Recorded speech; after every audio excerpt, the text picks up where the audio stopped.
কাঁচরাপাড়া ১৯ নম্বর ওয়ার্ডের ডাঙ্গাপাড়া এলাকায় গলায় ফাঁস দিয়ে আত্মঘাতী রেলকর্মী যুবক।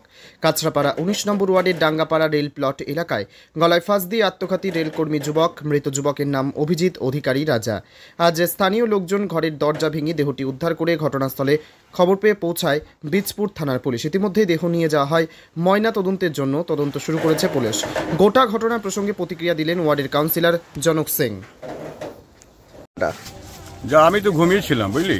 ঘুমানোর পরে আমি বাড়িতে আমার বৌমা বলছে কি আরে পাপা বাইরে গিয়ে দেখুন অনেক মানে লোক এক জায়গায় জড়িয়েছে।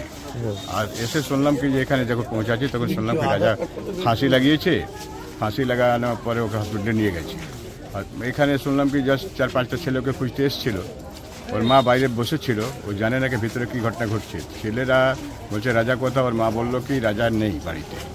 যা আমি শুনেছি, শোনার কথা বলছি, ঘটনার সামনে আমার এসব দেখ না। হ্যাঁ না, ওর মা বললো কি মানে বাড়িতে নেই।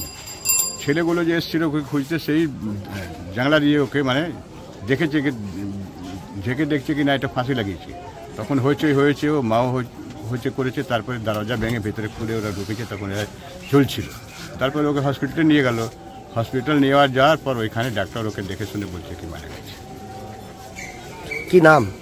নাম ওর